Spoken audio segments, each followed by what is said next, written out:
We invite you to continue listening at enjoyharvest.com. Until tomorrow morning, we wish you a pleasant good night. Harvest Radio, WKMD. It's time now for the Town Talker with Reverend Zechariah A. Jackson. Reverend Jackson is founding pastor of the Church of What's Happening Now. Oh, it's good coming to you. This is the Reverend Zechariah A. Jackson of the Church of What's Happening Now, Town Talker Talk Show. I tell you, we got a whole lot to talk about. I'm here today with Women in Conversation. Is that right? Yes. Yeah, I got it right. And just to talk about the election, I didn't know that COWHN was going to lose. You know, I thought that, you know, that was a jump shot, you know, with the president coming in and all. The many times that he had came, and I was over with Bill Clinton, ex-President Bill Clinton, in Rutgers University about 3 weeks ago, so 3 to 4 weeks ago. So we thought that he was going to win, but people chose Christie, his name. Yes. And you know, I tell you, you know, maybe a lot of people are saying that the president's popularity has went down, but I don't think it has. I just think that you know, there were some things done early in COWHN administration before, you know, when shutting down of the government, when he shut everything down so close to the holiday and everything, you know. And a lot of people, you know, didn't forget that, you know. And I mean, I voted for him and everything, but you know, it's I guess it is what it is. And maybe with to have a different party in, you know, maybe they're gonna try to show up the president and lower taxes and just take care of us, you know. That would be nice, wouldn't it? You know, I think, you know, in all fairness, I'm going to try to have all the Republican candidates up here in another 2 weeks and just talk about, you know, the different journey, because, you know, no one really wants to talk about when George W. Bush was in office, and, you know, he is the actual chairman of, you know, the president is the leader of the party, you know, leader of the pack, you know, so the idea is that, you know, we'll bring them all up here and we'll sit down and talk and everything. What do it mean to the state of New Jersey to have Christie as the governor? And God bless him. You know, I'm going to try my best to be at his inaugural thing, you know, so the church will try to be there and everything and get him on a little video and try to upload him to YouTube. And this show here will be uploaded to YouTube in about a day or two. So, ladies, and Willa Cofield just walked in. I'm calling her out. I seen her in the airport the other day. She didn't think I see her. She spoke to me, too. She didn't even know it was me. Yes, she spoke to me. She didn't even know it was me.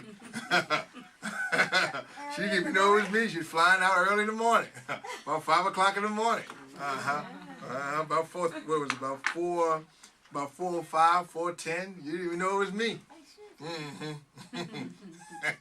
That's why I say, you know, that's one thing about church, what's happening now. You know, I try to be like a leaf traveling at night. You never know where I'm going to drop out and fall down that land, you know what I mean? Because we're trying to heal the nation, you know. Everybody can't do the same thing, you know. So where you ladies want to start? First, introduce yourselves. YouTube will be sharing this mic, so, you know, just go ahead. I'm Willa Cofield of Women in Conversation. Okay. And I'm Eloise Kenley. I'm Jackie Long. And I'm Barbara Gadabaku. Oh, okay. So what book are we reading today? Oh, well, this month, I imagine, the whole month. Who wants to start? Last month we read The Shack. The Shack. Right. Okay. And this month we read, October, we read a biography of choice. Of choice. Okay, you let me can see. whatever biography you wanted to. The mic don't seem to be. Is this mic working? Let me see. The mic is working? Okay, so I just got to speak a little louder. Yeah. Right? Yeah, put it closer Okay. to your mouth. So you said the last month you read The Shack. Yes, exactly.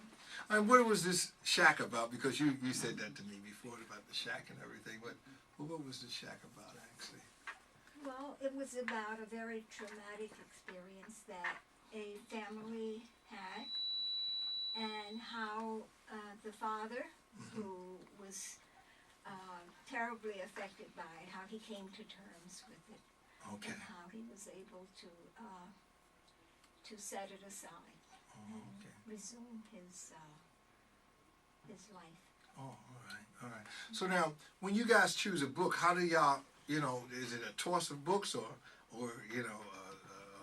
picking the thing out of the hat? You know what I mean? Some throw a couple names in the hat and just pull it out. Someone take it. Who? Someone do something now. You're on the air, remember? I think we share like interests, and we kind of throw out a couple of things that we're interested in. Sure. And maybe some current events that we're interested in, and we want to read up more about, whether it's President Obama or what's happening in Darfur or whatever, So y'all do read books like that. That's just the journey of other nations in terms of the suffering that's going on in Darfur. Absolutely. And have y'all read a book about Darfur so far? The Lost Boys. The Lost Book. Now, all right, let's conversate on that right there. I think that's an interesting topic, because I'm going to try to have before the end of the year some folks up here to talk about the Armenian Holocaust. I believe it was 1918 or 1915 or something like that, and also the Jewish Holocaust. I think that it's so important that we keep on talking about this human suffrage. And I just want the public to know this right here. It's the reason why I do this right here, because it's not that we're picking on anyone, but I believe that anything that mankind do, we all do. We all have the capability of doing it. You see, so we all can be evil. It's hard for us to believe that because of the sojourn of our people. We think certain people are evil and we're not. Well, when you guys studied Darfur, I'm sure that you've seen people like yourself just as evil as they can be. They're a bunch of monsters, you understand? They take you out. So tell us a little bit about the Lost Boys of Darfur. Well, it was about the experience of one of the boys who had come to the USA.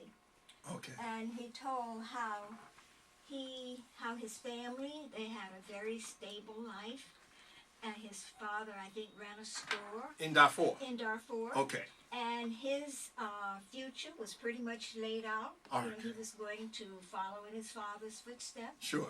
And something happened. People came in, and the whole village was destroyed.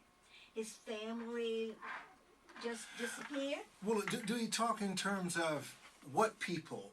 I mean, is it actually just one tribe against the other, or a different? Well, this book was not a treatment of the general situation in Darfur. It was the recounting of one boy's experience. Oh, okay. And it was just really unbelievable how much this young man and other young boys suffered. Okay. And they came together. After his family disappeared, he had no support whatsoever. So he left to save his own life, and he met up with other boys. And finally, there were just like hundreds of boys who were together. Okay. And they were all, they were trying to get to Ethiopia.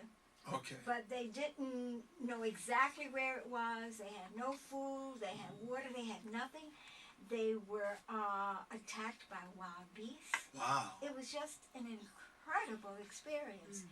And one of the things I remember so much was they were walking along at night, and they could hear a lion running back and forth, up and down in the bushes beside them. And they knew that the lion would be one of them. They didn't know which one. But then finally they heard a boy scream, and they knew that one had been taken and the lion had gone off. So that was just typical of their experience. Right, and I think there were three of them who tried to stay together, and they tried to keep up each other's spirits. But finally, one of them was lost, and I think two of them did make it out of the country. So it was just, one of our members said, I don't know whether the rest of you remember this or not, but one person came to the meeting and said, I'm not going to complain about anything else in my life after I've read this book. He said, her life was just so easy compared with the horrors that these boys had experienced. Wow. In recent times. Okay, now we're looking at Ethiopia now. I got the computer here. And you said that it was trying to escape from Darfur.